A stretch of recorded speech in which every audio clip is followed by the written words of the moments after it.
इस वीडियो में हम शिक्षक का निष्पादन आकलन या फिर performance assessment of a teacher के बारे में बात करेंगे। तो शुरू करते हैं आज का टॉपिक।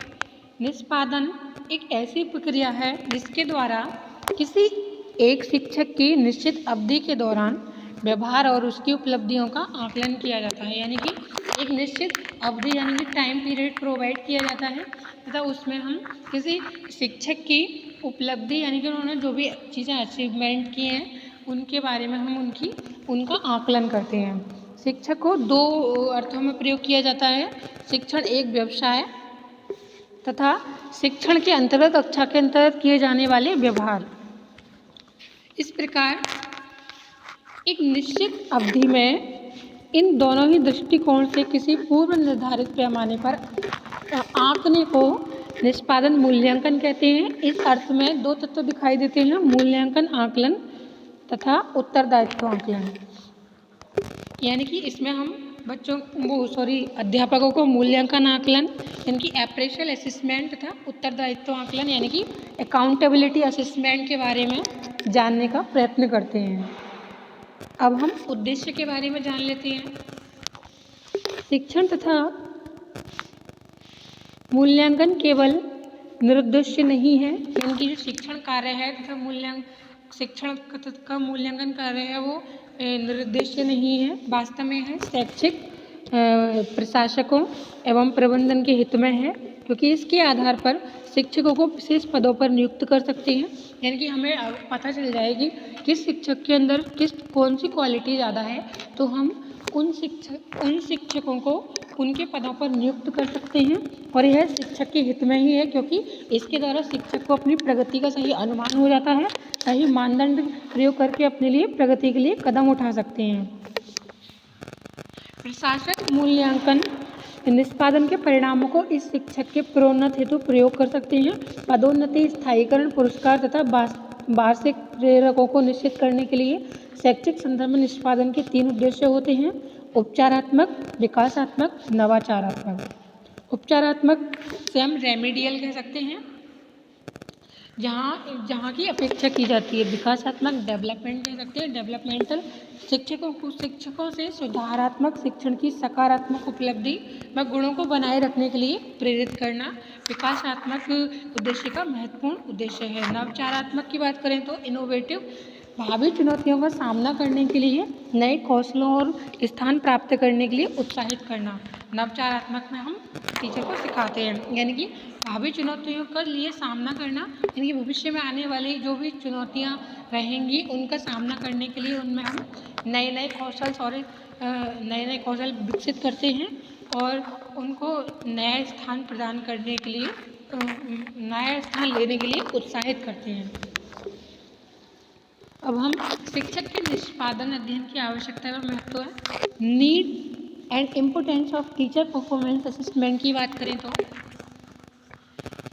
यानी कि शिक्षक के निष्पादन आकलन की आवश्यकता क्यों है तथा इसका क्या महत्व है, इसको हम कुछ पॉइंट्स में देखेंगे। प्रभावी शिक्षण में सहायक होना, यानी कि अगर हमें किसी कक्षा में किसी अध्यापक का कार्य अच्छी प्रकार से कराना है तो ये प्रभावपूर्ण शिक्षण में शिक्षक के निष्पादन की ज़रूरत है। सुविधा तथा पुरस्कार वितरण का आधार जैसे पदोन्नति, स्थानांतरण। अगर हमें किसी शिक्षक को पदोन्नति देनी है, यानी कि किसी का प्रमोशन करना है, किसी का स्थानांतरण करना है, किसी को पुरस्कार वितरण करना है, तो इनके लिए हमें शिक्षक के निष्पादन अध्ययन की आवश्यकता है। इसके आधार पर हम ये डिसाइड कर सकते हैं कि कौन सा अध्यापक कौन से गुण रखता है तथा कौन से अध्यापकों को हमें पुरस्कृत करना चाहिए तथा कौन से अध्यापकों को हमें स्थानांतरण करना चाहिए तथा कौन से अध्यापकों को हमें प्रमोशन देना चाहिए। कुछ गुणों और क्षमता के व्यक्तियों की पहचान। अगर हम शिक्षकों के निष्पादन का आकलन करेंगे तो हमें उनके जो स्पेसिफिक उनकी प्रॉपर्टीज़ या क्वालिटीज़ है उनके बारे में हमें पता चलेगा तथा हम उनके व्यक्तित्व को अच्छी प्रकार से जान पाएंगे। नव शिक्षकों के कैरियर नियोजन का आधार, यानी कि कोई नया अध्यापक बना है तथा उनका कैरियर किस फील्ड में ज़्यादा बेहतर हो सकता है तथा वो किस पॉइंट पे ज़्यादा अच्छे हैं, ये हम किसी अध्यापक को उसके निष्पादन आकलन के आधार पर ही बता सकते हैं। इसलिए यह नव शिक्षकों के कैरियर नियोजन के लिए आधार है। व्यक्तिगत तथा संस्थागत समस्याओं का निदान करना।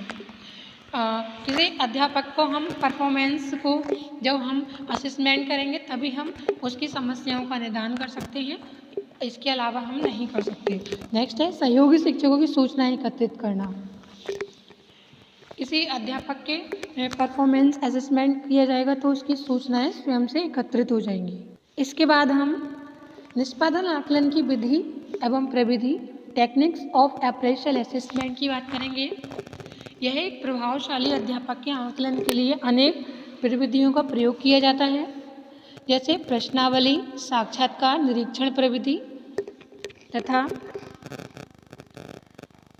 आदि तथा एएस वार तथा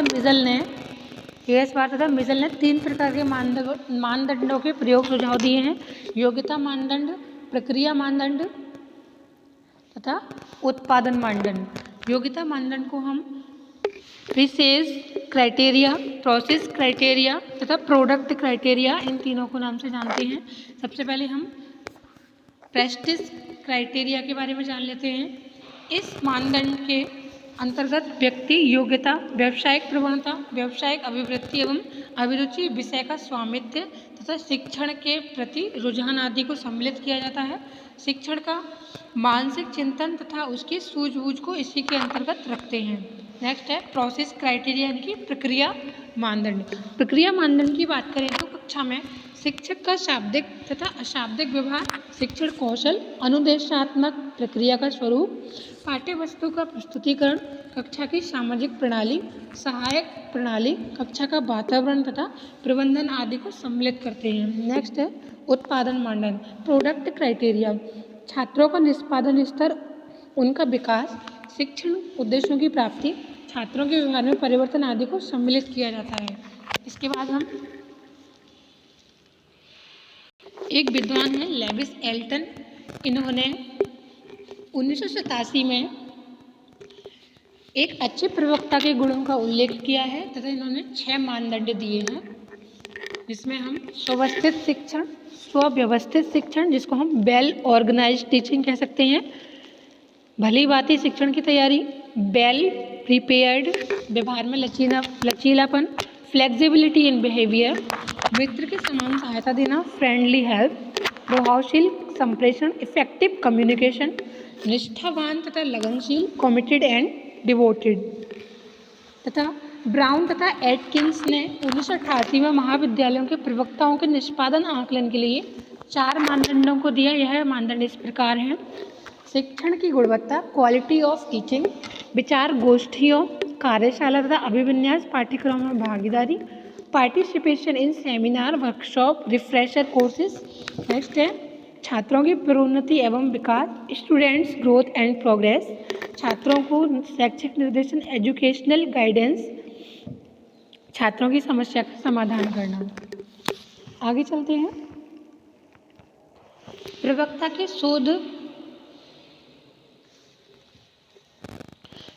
के शोध कार्यों की मूल्यांकन हेतु मानदंड।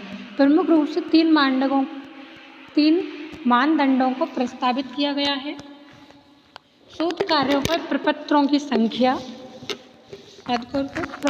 संख्या, उनका प्रकाशन भारतीय पत्रिकाओं तथा विदेशी शोध पत्रिकाओं में हुआ है। शोध के लिए किसी प्रोजेक्ट पर कार्य किया है, उसके लिए वित्तीय सहायता विश्वविद्यालय अनुदान आयोग, राष्ट्रीय अनुसंधान एवं प्रशिक्षण परिषद से प्राप्त हुई अथवा नहीं। प्रवक्ता के निर्देशन में कितने छात्रों ने पीएचडी उपाधि प्राप्त की।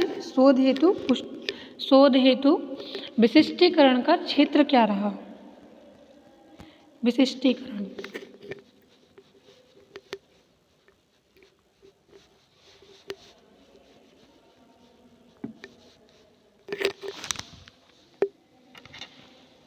अगर प्रसार सेवा कार्यों के मूल्यांकन हेतु मानदंडों की बात की जाए तो प्रसार सेवा में कुल कितने घंटे कार्य किया गया, इस बात का ध्यान रखना है। विभिन्न संस्थाओं द्वारा आयोजित कितने कैंपों में भाग लिया, जैसे एनसीसी तथा राष्ट्रीय समाज सेवा विभाग प्रसार से वार्ता समाज सेवा विभाग प्रसार से वार्ता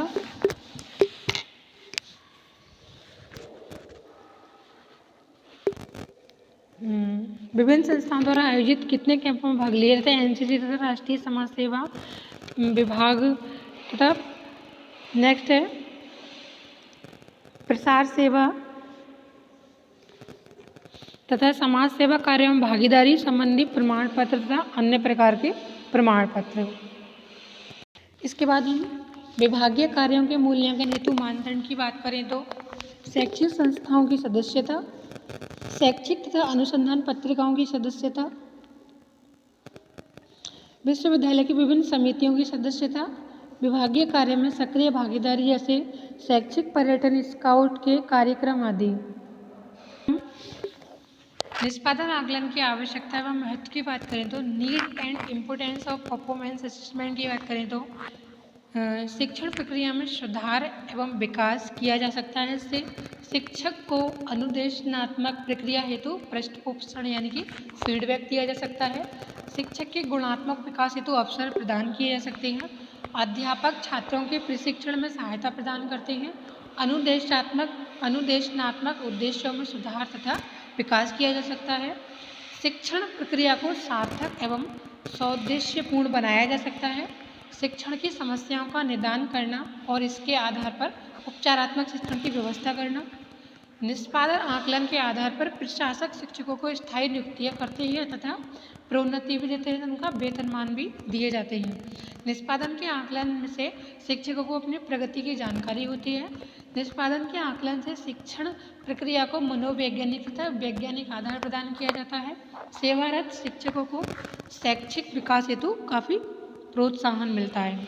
तो फ्रेंड्स, आज हमने शिक्षकों का निष्पादन आकलन के बारे में जाना।